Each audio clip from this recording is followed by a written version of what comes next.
आप सभी साथियों को क्रांतिकारी जय भीम, नमो बुद्धाय, ओशो नमन। ओशो का कहना है, यदि आप ईश्वर को पाना चाहते हैं तो आपको प्रेम की मार्ग को अपनाना पड़ेगा। यदि आप प्रेम में लिग्न होना चाहते हैं तो आपको जो है अपने अंदर जो काम वासना को जागृत करनी होगी। आपको जो है आपके अंदर जो है संभोग की भावनाएं को उत्पन्न करनी होगी, तभी आप जो ईश्वर की प्राप्ति कर सकते हैं। इस देश में जो 5000 वर्षों से 10,000 वर्षों से जो धार्मिक प्रवृत्ति के व्यक्ति हैं, जो लोग धर्म को मानने वाले हैं, आज तक उसके अंदर प्रेम की भावनाएं जो जागृत नहीं हो पाई, क्योंकि उसके अंदर जो है प्रेम की इच्छा ही जागृत नहीं हो पाती है, तो वह ईश्वर को कैसे प्राप्त कर सकता है। जो बाबा, जो धार्मिक व्यक्ति या जो धार्मिक जो कथावाचक हैं, उनका कहना है कि आप प्रेम में मत उलझिए, आप प्रेम से दूर रहिए, क्योंकि उनके धर्म ग्रंथों में महिलाओं का कोई अधिकार नहीं है, महिलाओं को नीच दिखाया गया, इसलिए उसमें उसका वर्णन किया गया साथियों। इसलिए वह प्रेम को मान्यता नहीं देता है। और जब तक कोई भी व्यक्ति प्रेम को आदर्श नहीं मानेगा, तब तक उसे ईश्वर की प्राप्ति नहीं हो सकती है। यदि आप ईश्वर को पाना चाहते हैं तो आपको प्रेम करनी होगा, आपको प्रेम की राहों पे चलना होगा, इसलिए जिसके कारण आपको ईश्वर की प्राप्ति हो सकती है। धर्म जो है कभी प्रेम को जन्म नहीं दे सकता है, क्योंकि प्रेम पैदा होने की जो बुनियादी संभावनाएं हैं, धर्म जो है उसकी जो हत्या कर देती है। धर्म कभी भी मनुष्य के अंदर जो है प्रेम की भावनाएं जागृत नहीं होने देगी। जो भी धार्मिक व्यक्ति या कथावाचक या प्रवचन करता है, वे प्रेम के अस्तित्व को ही नकार देता है। सभी मनुष्य के अंदर जो है प्रेम छिपा हुआ है, सिर्फ उसे जो है उघाड़ने की आवश्यकता है। सभी व्यक्ति के अंदर जो है प्रेम छिपा हुआ है, सिर्फ उसे निखारने की, उसको अपने अंदर से जो है निकालने की, उसको उघाड़ने की आवश्यकता है साथियों। प्रेम से नफरत वही लोग करते हैं जिसकी पत्नी रहते हुए भी जो है दूसरे की गैर पत्नी के साथ जो उसका जो है नाजायज संबंध होता है, वही प्रेम के अस्तित्व को नकारता है, क्योंकि वह प्रेम करना ही नहीं चाहता है, सिर्फ अपनी मन की वासनाओं को दूर करना चाहता है, सिर्फ उसे जो है उसको जो उसके साथ जो खेलना चाहता है, वह प्रेम की अवधारणा जो जागृत नहीं करना चाहता है। इसलिए वही व्यक्ति जो है प्रेम से नफरत करते हैं, वही व्यक्ति प्रेम के विरोधी हैं। इस प्रकृति को जो रचा गया है, इस प्रकृति को रचने में जो है सबसे अधिक जो है मान्यता है काम वासना की। यदि संभोग करना बंद कर दे, यदि मनुष्य और पुरुष और स्त्री में यदि जो संभोग करना बंद कर दे, जानवर में संभोग करना बंद कर दे, हर एक क्षेत्र में जो है हर एक जानवर में, हर एक पेड़ पौधे में और हर एक मनुष्य में जो है पुरुष और स्त्री दोनों होते हैं साथियों। इसलिए अपने अंदर की जो यदि प्रेम को उजागर करना चाहते तो आपको काम वासना की ओर जाना होगा, आपको संभोग की ओर जाना होगा और आपको सेक्सुअल संबंध की ओर जाना होगा साथियों, तभी आप ईश्वर को प्राप्त कर सकते हैं। तो ओशो के द्वारा लिखी गई इस प्रकार की पुस्तक जो है संभोग से समाधि, आप जो देख रहे हैं यह संभोग से समाधि जो पुस्तक है, इनकी व्याख्या हम लोग इस वीडियो में करने वाले हैं। हम पार्ट 1 बना चुके हैं, यदि आप लोग नहीं देखे हैं उस वीडियो का लिंक हम इस वीडियो के डिस्क्रिप्शन में अवश्य डाल देंगे। तो साथियों, ओशो एक ऐसे तार्किक व्यक्ति थे जिसपे जो है साथियों 21 देशों ने बैन लगा दिया था, और इतने महान तार्किक थे, आज जो है बाबा जो है इनके बारे में जो है उनको जो बोलना जो है एक मजबूरी बन गई है साथियों। चलिए साथियों, इन सभी बातों की चर्चा हम लोग इस वीडियो में करने वाले हैं। 10,000 वर्ष में संस्कृति और धर्म के जो बीज बोए गए हैं, यह आदमी उसका फल है। 10,000 वर्ष पहले जो बीज बोए गए हैं धार्मिक का, जो यह आदमी जो है उसी का फल है। यह कड़वा है और घृणा से भरा हुआ है। यह जो बात है, यह कड़वा है, यह बातें जो कड़वी है, लेकिन जो है घृणा से भरी हुई है। लेकिन उसी की दुहाई दिए चले जाते हैं हम, और सोचते हैं कि उससे प्रेम हो जाएगा। हम यह सोचते हैं कि उससे प्रेम हो जाएगा। मैं आपसे कहना चाहता हूं, उसमें प्रेम नहीं हो सकता है, उससे प्रेम कभी नहीं हो सकता है, क्योंकि प्रेम के पैदा होने की जो बुनियादी संभावनाएं हैं, धर्मों ने उन सब की जो हत्या कर दी और उसमें ही जहर घोल दिया है। हम लोगों को धार्मिक दृष्टिकोण से धर्म के राह पे चलते हुए किसी को प्रेम नहीं हो सकती है, क्योंकि जो बाबा है, जो धार्मिक व्यक्ति हैं, जो धर्म का ज्ञान देते हैं, जो प्रवचन करता है, उन्हें सिर्फ जो है अपनी जो है काम वासना से जो दूसरे को ब्लैकमेल करना है, वह किसी से प्रेम कर ही नहीं सकता है। और वह जो है अब उसके धर्म शास्त्र में तरह तरह की बातें लिखी गई महिलाओं के प्रति जो नफरत फैलाती है साथियों। इसलिए धर्म जो है कभी भी प्रेम की भावनाएं को उजागर नहीं कर सकता है। मनुष्य से भी ज्यादा प्रेम पशु और पक्षियों में और पौधों में दिखाई पड़ता है। मनुष्य से ज्यादा प्रेम जो पशु पक्षी के साथ साथ पौधों में दिखाई पड़ती है, जिनके पास ना कोई संस्कृति है, ना कोई कि ना कोई धर्म है, जिन पेड़ पौधों के पास ना तो कोई संस्कृति है ना कोई धर्म है, लेकिन मनुष्य से ज्यादा जो है प्रेम उसके अंदर दिखाई देता है। संस्कृति और सांस्कृतिक और सभ्य मनुष्यों की वजह असभ्य और जंगल के आदमी में ज्यादा प्रेम दिखाई पड़ता है। जो मनुष्य है संस्कृति और सांस्कृतिक के मनुष्य के अंदर जो है, जो जंगल है, जो वृक्ष है और जंगल में रहने वाले व्यक्ति है, उसके अंदर जो है अत्यधिक प्रेम की भावनाएं जो है दिखाई पड़ती है। जिसके पास ना कोई विकसित धर्म है, ना कोई सभ्यता है, ना कोई संस्कृति है, जिन व्यक्तियों के पास ना कोई विकसित धर्म है, ना कोई सभ्यता है, ना कोई संस्कृति है, उसके बीच जो है प्रेम की अवधारणाएं जो है एकदम परिपूर्ण रूप से जो है परिकल्पित होती है साथियों, और वह ईश्वर को प्राप्त करते हैं। जितना आदमी सभ्य, सांस्कृतिक और तथा कथित धर्मों के प्रभाव में मंदिरों और चर्चों में प्रार्थना करने लगता है, उतना ही प्रेम से शून्य क्यों होता चला जाता है साथियों। जितना व्यक्ति मंदिर में, मस्जिद में, चर्च में जाकर प्रार्थना करता है, उतनी ही मनुष्य के अंदर जो प्रेम की भावनाएं जो है, प्रेम के अंदर जो जहर जो घोला जा रहा है साथियों। क्योंकि मंदिर में जो है सिर्फ जो है वहाँ छुआछूत, पाखंडवाद और अस्पृश्यता है साथियों, इसलिए वहाँ प्रेम की भावनाएं कभी उजागर नहीं हो पाती है। जरूर कुछ कारण है और दो कारणों पर मैं विचार करना चाहता हूं। अगर वे ख्याल में आ जाए तो प्रेम के अवरुद्ध स्रोत जो है टूट सकते हैं और प्रेम की गंगा जो है बह सकती है। हम जो है दो कारणों पर विचार कर सकते हैं। अगर वे जो है ख्याल में आ जाए तो प्रेम में जो अवरुद्ध जो बाधाएं हैं, जो स्रोत वह टूट सकते हैं और प्रेम की गंगा जो है बह सकती है। वह हर आदमी के भीतर है, उसे कहीं से लाना नहीं है।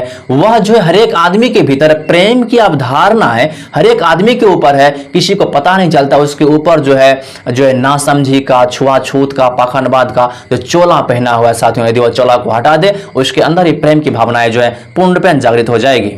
प्रेम कोई ऐसी बात नहीं है कि कहीं खोजने जाना हो उसे, प्रेम कोई ऐसी बात नहीं है उसे कहीं खोजने के लिए जाना हो। वह है, वह प्राणों की प्यास है हर एक के भीतर, वह प्राणों की सुगंध है प्रत्येक के भीतर है।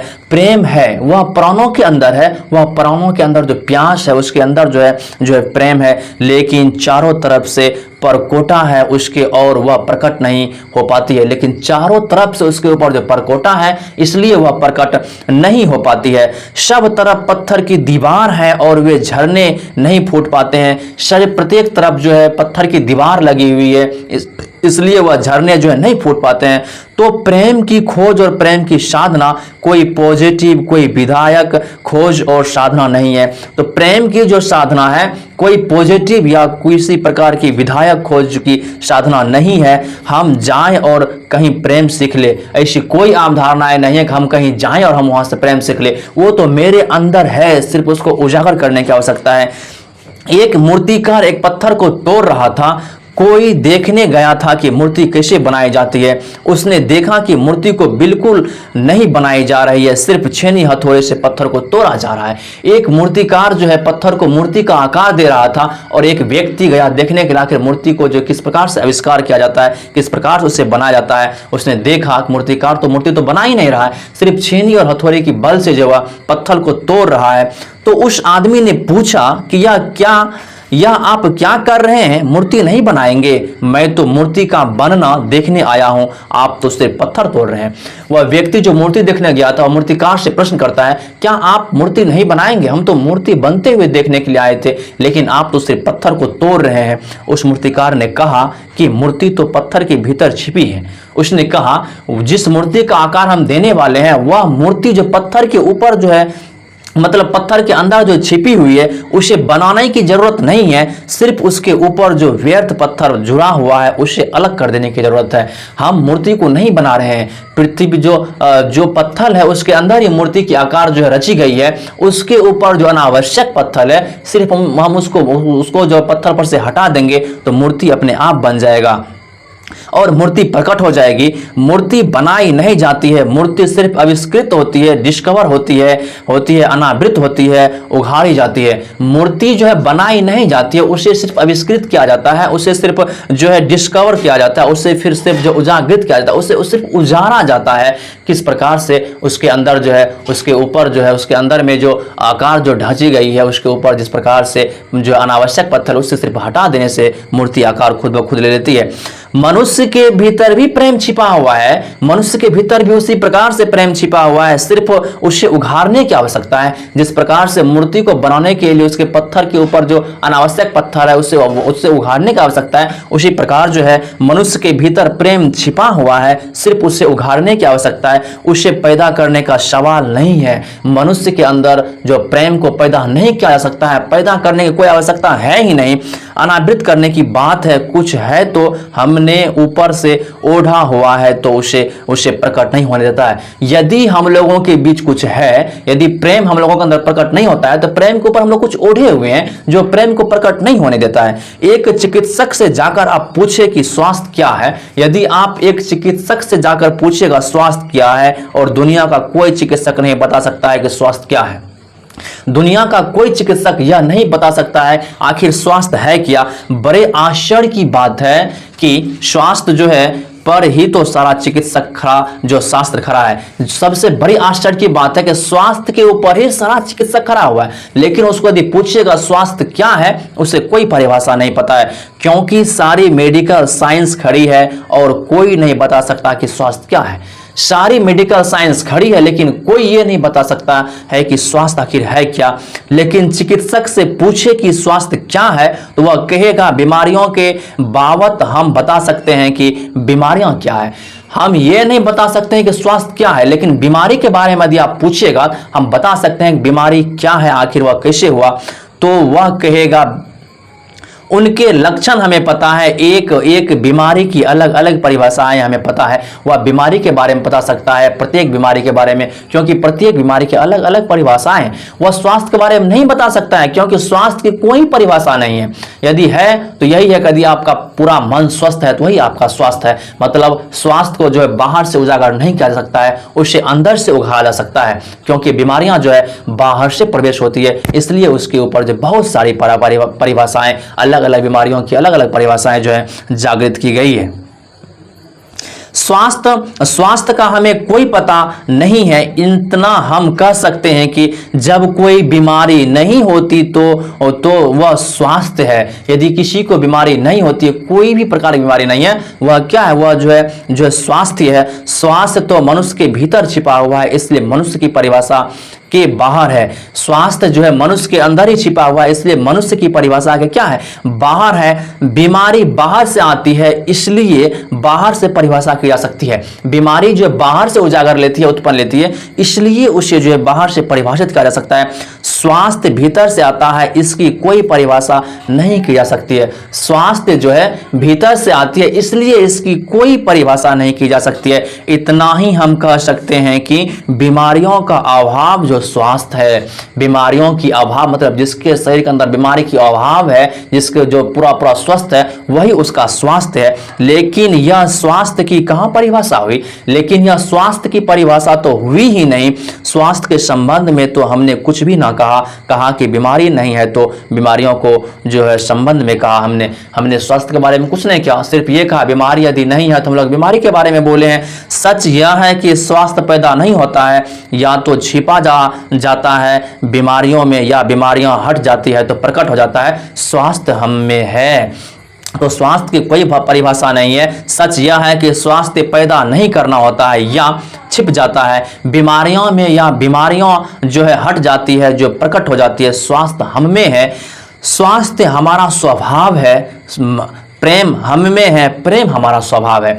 जिस प्रकार से स्वास्थ्य जो हमारा स्वभाव है, उसी प्रकार से प्रेम हम में है, और प्रेम हमारा एक स्वभाव है। उसे किसी से लेने की जरूरत नहीं है और कहीं से प्रकट करने की जरूरत नहीं है, वह हम लोगों के अंदर पहले से ही है। इसलिए यह बात गलत है कि मनुष्य को समझाया जाए कि तुम प्रेम पैदा करो। सोचना यह है कि प्रेम पैदा क्यों नहीं हो पा रहा है। इसलिए यह बात गलत है कि मनुष्य को समझाना जो है चाहिए कि प्रेम जो है तुम पैदा करो। आखिर तुम्हारे अंदर जो है प्रेम पैदा क्यों नहीं हो रही है। बाधा क्या है, अड़चन क्या है, कहाँ रुकावटें डाल दी गई है। अगर कोई भी रुकावट ना हो तो प्रेम प्रकट होगा ही। उसे सिखाने की और समझाने की कोई जरूरत नहीं है।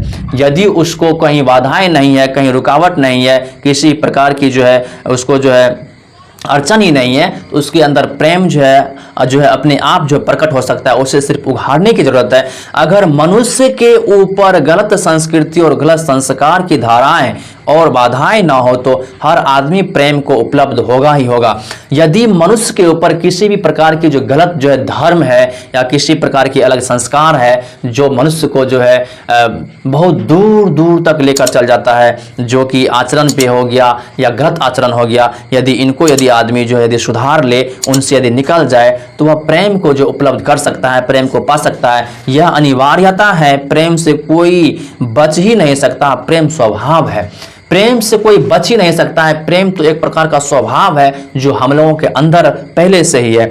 गंगा बहती है हिमालय से, बहेगी गंगा, उसके प्रमाण है, उसके पास जल है। गंगा हिमालय से बहती है और गंगा जो है बहेगी ही, क्योंकि उसके साथ पर उसका जो प्रमाण है, क्योंकि गंगा के पास क्या है, पानी है, इसलिए वह बहेगी बहेगी। वह बहेगी और सागर को खोज ही लेगी। गंगा बहेगी और सागर को खोज ही लेगी। ना किसी पुलिस वाले से पूछेगी, ना किसी पुरोहित से पूछेगी कि सागर कहाँ है, ना कोई तो पुलिस वाले से पूछेगा और ना ही कोई जो है सागर से पूछेगा कि आखिर जो है किसी प्रकार के जो है हमको जाना कहाँ है। देखा किसी गंगा को रास्ते पर खड़े होकर पूछते कि सागर कहाँ है, किसी गंगा को आप रास्ते पर खड़े होकर पूछते हुए देखे हैं कि आखिर सागर है कहाँ। उसके प्राणों में है छिपी सागर की खोज और ऊर्जा है तो पहाड़ तोड़ेगी, मैदान तोड़ेगी और पहुंच जाएगी सागर तक। यदि उसके हृदय में, दिल में सागर छुपी हुई है तो वह पहाड़ को भी तोड़ सकती है और मैदान को भी तोड़ सकती है, लेकिन सागर तक पहुंच कर ही रहेगी। सागर कितना ही दूर हो, कितना ही छिपा हो, खोज ही लेती है। और कोई रास्ता नहीं है, कोई गाइड बुक नहीं है कि जिससे पता लगा ले कि कहां से जाना है, लेकिन पहुंच ही जाती है। उसके पास कोई यंत्र नहीं है, कोई प्रकार की जो गाइड नहीं है, लेकिन फिर भी वह जो है सागर की ओर पहुंच ही जाती है, खोज ही लेती है। लेकिन बांध दिए जाए, चारों तरफ परकोटे उठा दिए जाए प्रकृति की बाधाओं को तोड़कर, तो गंगा सागर तक पहुंच जाती है। लेकिन बांध भी बांध दिए जाए चारों तरफ से, उसके बाद प्रकृति की बाधाओं को तोड़कर गंगा जो है पहुंच ही जाती है। लेकिन अगर आदमी की इंजीनियरिंग की बाधाएं जो है खड़ी कर दी जाए तो हो सकता है कि गंगा सागर तक पहुंच पाए। यह भेद समझ लेना जरूरी है। लेकिन इंजीनियरिंग की बाधाएं यदि खड़ी कर दी जाए तो हो सकता है गंगा जो सागर तक पहुंच पाए। यह भेद जो है समझ लेना जरूरी है। प्रकृति की कोई भी बाधा असल में बाधा नहीं है, इसलिए गंगा सागर तक पहुंच जाती है। प्रकृति की कोई भी बाधाएं जो है बाधा नहीं है, इसलिए गंगा जो है सागर तक पहुंच जाती है।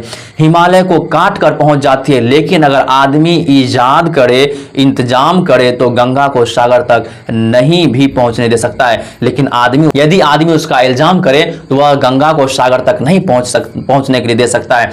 प्रकृति का तो एक सहयोग है, प्रकृति तो एक हार्मनी है। वहां जो बाधा भी दिखाई पड़ती है वह भी शायद शक्ति को जगाने के लिए चुनौती देती है। प्रकृति तो एक प्रकार की जो सहयोग है, प्रकृति तो एक हार्मनी है। वहां जो बाधा भी दिखाई पड़ती है तो वह भी शायद शक्ति को जगाने के लिए चुनौती है। वहां जो विरोध भी दिखाई पड़ता है वह भी शायद भीतर प्राणों में जो छिपा है उसे प्रकट करने के लिए बुलावा है। वहां शायद कोई बाधा नहीं है, प्रकृति में किसी प्रकार की बाधा नहीं है। वहां हम बीज को दबाते हैं, जमीन में दिखाई पड़ता है कि जमीन की एक परत बीज के ऊपर पड़ी है, बाधा दे रही है।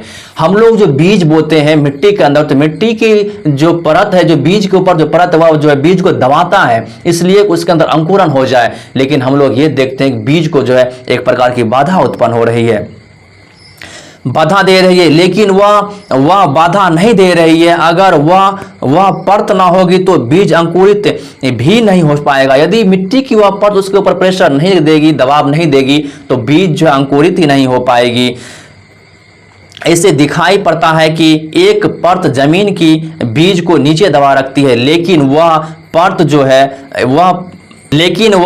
जो है इसलिए रहती है ताकि बीज दबे गले टूट जाए और अंकुर बना जाए। और बीज को जो वह परत इसलिए दबा कर रखते क्योंकि वह दबे गले और सड़ गल जाए, उसके बाद जो वह उसको अंकुरित करते। ऊपर से दिखाई पड़ता है कि वह जमीन जो है बाधा दे रही है, ऊपर से दिखाई पड़ रहा है कि वह जमीन जो है उसको बाधा दे रही है, लेकिन वह जमीन मित्र है और सहयोग कर रही है बीज को प्रकट करने में। लेकिन वह जमीन जो है उस बीज की मित्र है, उसको प्रकट कर रही है, उसको बीज को अंकुरित करने में सहयोग कर रही है। प्रकृति तो एक हारमनी है, एक संगीतपूर्ण जो है लब्धता है, लेकिन आदमी ने जो निष्कर्ष जो निसर्ग के ऊपर इंजीनियरिंग की है, जो उसने अपनी यांत्रिक धारणाओं को ठोकने की और ठिकाने की कोशिश की है, उससे गंगाएं रुक गई है, जगह जगह अवरुद्ध हो गई है।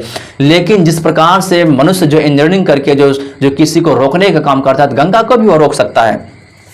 और फिर आदमी को दोष दिया जाता है, किसी बीज को दोष देने की जरूरत नहीं है, लेकिन फिर भी जो आदमी को दोष दिया जाता है, लेकिन बीज को दोष देने की कोई जरूरत नहीं है। अगर वह पौधा ना बन पाए तो हम कहेंगे कि जमीन नहीं मिली होगी, ठीक, पानी नहीं मिला होगा, ठीक, सूरज की रोशनी नहीं मिली होगी, ठीक। मनुष्य को दोष दे सकता है, लेकिन बीज यदि अंकुरित ना हो तो हम उसको कह सकते हैं या तो जमीन ठीक नहीं मिली होगी, पानी ठीक नहीं मिली होगी, नमी ठीक नहीं मिली होगी। लेकिन आदमी के जीवन में खिल ना पाए फूल प्रेम का तो हम कहते हैं तुम हो जिम्मेदार। यदि मनुष्य के जीवन में प्रेम की फूल नहीं खिल पाते हैं तो हम लोग जो उस व्यक्ति को ही जिम्मेवार ठहराने लगते हैं। और कोई नहीं कहता कि भूमि ना मिली होगी, ठीक, पानी ना मिली होगी, ठीक, सूरज के। साथियों फिर मिलते हैं नेक्स्ट वीडियो में। जय भीम, जय संविधान, नमो बुद्धाय, जय हिंद, जय मूल्यवासी, जय ओशो, नमन।